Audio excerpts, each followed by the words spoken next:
Shalom sobat semua dimanapun Anda berada, dan bertemu kembali di channel saya.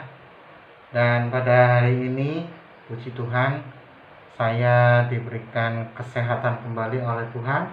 Dan saya terima kasih sekali kepada Tuhan dan teman-teman semua yang sudah memberi dukungan dan spirit serta simpati dari kalian, dan terutama juga untuk keluarga saya sendiri.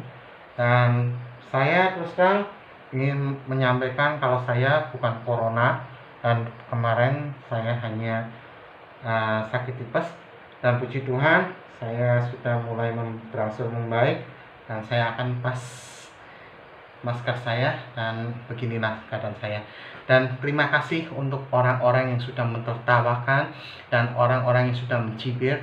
Dan puji Tuhan, ketika Tuhan Yesus mati di kayu salib pun mengalami cibiran dan segala macam caci maki, tetapi semua itu dipatahkan oleh Tuhan. Dalam waktu 3 hari Yesus bangkit, dan disitulah mulai adanya secercah harapan. Begitu juga saya, dan di sini saya sudah bisa kembali untuk menyampaikan sharing kebenaran firman Tuhan. Dan terima kasih untuk dukungannya sekali lagi. Dan di sini saya ingin mengajak dan saya ingin sharing kepada saudara semua, di mana perikopnya saya ingin mengajak termasuk saya dan saudara semua, kita bertumbuh tanpa batas. Nanti saudara bisa baca di Efesus 4 ayat 11 sampai 16. Saya akan bacakan Efesus 4 ayat 15. Sebaiknya dengan teguh berpegang kepada kebenaran di dalam kasih, kita bertumbuh di dalam segala hal ke arah Dia, Kristus, yang adalah kepala. Dan di sini saya ingin memberikan satu cerita di mana seorang seniman sedang menyelesaikan sebuah patung perunggu yang dibuatnya.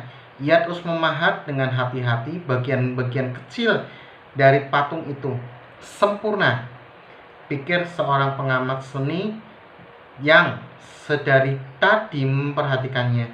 Tapi ia heran karena melihat seniman itu tidak pernah berhenti memoles patung itu. Ia pun bertanya, "Patung ini sudah sempurna, kapan engkau menyelesaikannya?"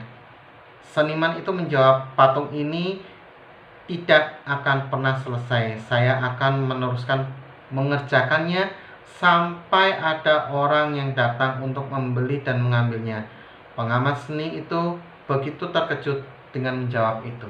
Nah, oleh anugerahnya kita yang berdosa telah dibenarkan oleh Kristus dan diselamatkannya.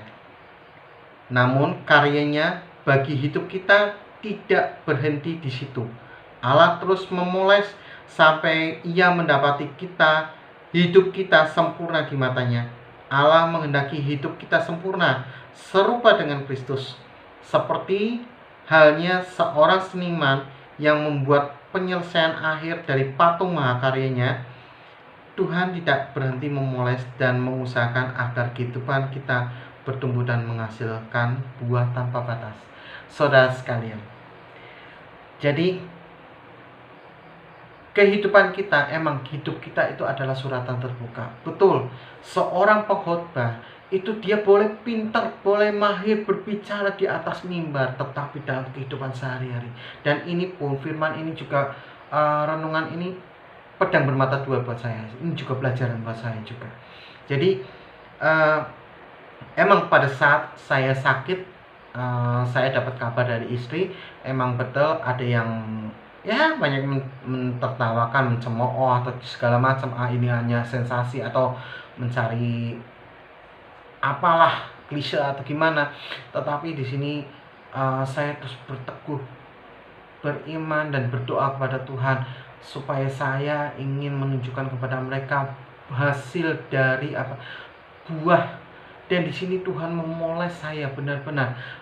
Tuhan tidak akan berhenti. Mungkin dulu saya pernah ada cacat nama, atau saya pernah rusak, atau begitu juga kehidupan saya atau saudara. Tetapi Tuhan tidak pernah berhenti. Ingat, kita adalah sampah. dan Tuhan adalah yang memungutnya dan memahat kita sebentuk serupa segambar dengan Dia. Dan karena kita berharga, apapun kita harus dibentuk menjadi hasil yang terbaik. Saudara sekalian, jangan patah semangat. Apapun yang kita terima, jangan lihat orang. Orang mau ngomong apa, peduli setan.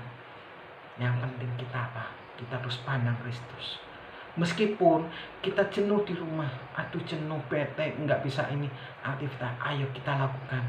Kita bertumbuh tanpa batas.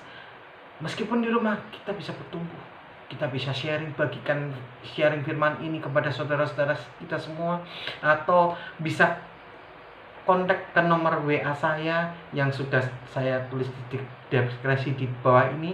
Nanti saudara bisa kita sharing atau bagaimana.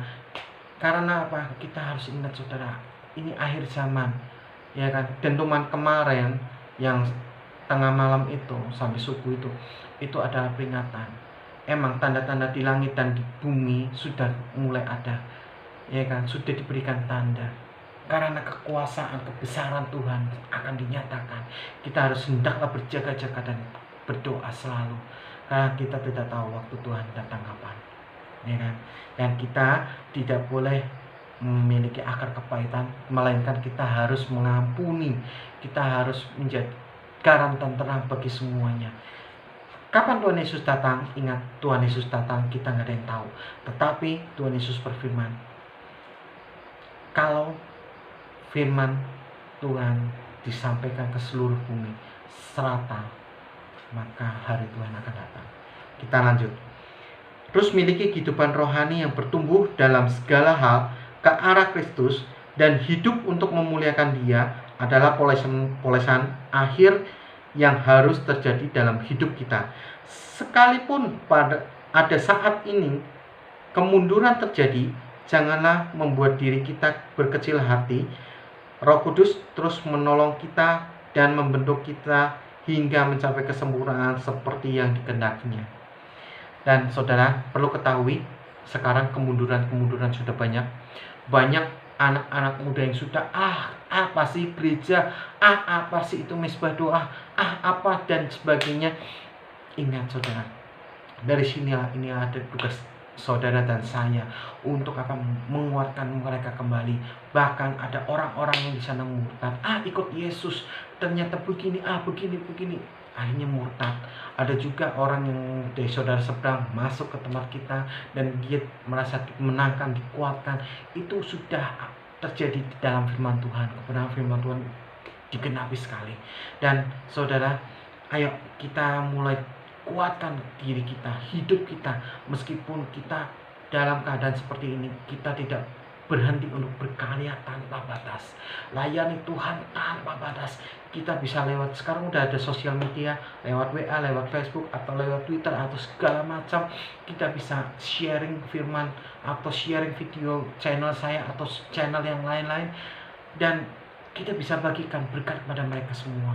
Dan akhir kata saya ingin menyampaikan, jikalau mendapati hidup kita sudah sempurna, maka saat itulah Ia akan berhenti memoles kita. Ya, ketika hidup kita sempurna, ketika kita seturut dengan kehendak Tuhan, ketika kita mau ikut apa perintah Tuhan, disitulah Tuhan akan berhenti memoles kita. Tetapi apa? Kapan Tuhan berhenti?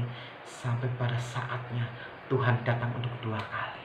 Oke saudara, saya akan berdoa untuk saudara sekalian yang menonton channel ini. Bapa di dalam surga, kami mengucap syukur dan terima kasih, termasuk hamba-Mu, boleh Engkau sembuhkan dari segala sakit penyakit karena kekuatan-Mu Tuhan. Ampuni segala kesalahan hamba dan saudara-saudara kami yang menyaksikan channel kami Tuhan. Tuhan Yesus, kami akan berkarya tanpa batas. Poles kami Tuhan, sempurnakan kami Tuhan, jangan berhenti. Bentuk kami, terpa kami, uji kami Tuhan, untuk lebih lagi benar-benar berjalan di atas kebenaran firman-Mu. Dan berkatilah orang-orang yang menyaksikan channel saya.